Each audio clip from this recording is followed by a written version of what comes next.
આગામી 30 એપ્રિલના રોજ યોજાનાર મતદાનને પગલે શહેરમાં ભારે ઉત્તેજનાસભર માહોલ જોવા મળી રહ્યો છે। આગામી 30 તારીખના રોજ ગુજરાત સાથે વડોદરા બેઠક માટે મતદાન થનાર છે।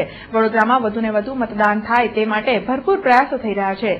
વધુ મતદાન માટે આજરોજ સ્ટેટ બેંક ઓફ ઇન્ડિયાનું એમ્પ્લોઈઝ યુનિયન માર્ગ પર ઉતરી આવ્યું હતું। લોકોના વાહનો ગાડીઓ પર તમારો હક તમારો મત યુ વોટના સ્ટીકરો લગાવી મતદાન જાગૃતતા માટે પ્રયાસો હાથ ધર્યા હતા।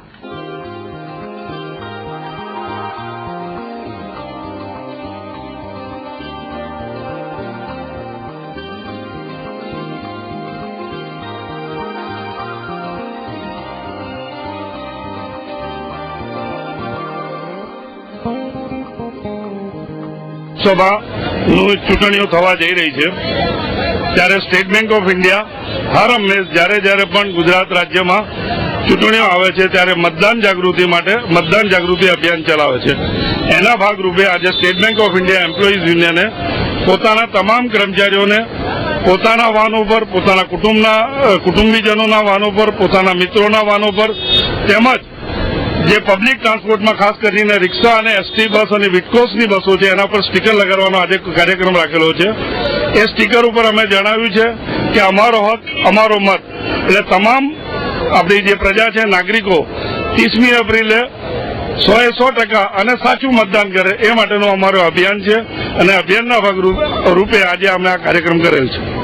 જ્યારે ઉર્મી સ્કૂલના વિદ્યાર્થીઓ દ્વારા પણ મતદાર જાગૃતતા માટે સુંદર પ્રયાસ કરવામાં આવ્યો હતો। ઉર્મી સ્કૂલના વિદ્યાર્થીઓ શિક્ષકો આજે શહેરની વિટકોસ બસોમાં પહોંચી લોકોને વધુને વધુ મતદાન માટે જાગૃત કર્યા હતા।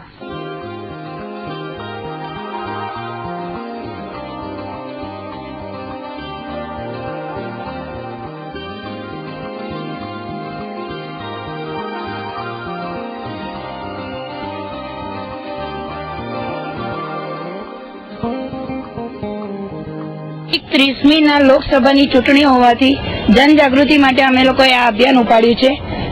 જનતાને જાગૃત કરીએ છીએ કે જેમ બને એમ વધુ વોટ આપો અને આપણે સારું આપણું રાજ્ય બને એ રીતની સૌ પ્રગતિ કરાવો।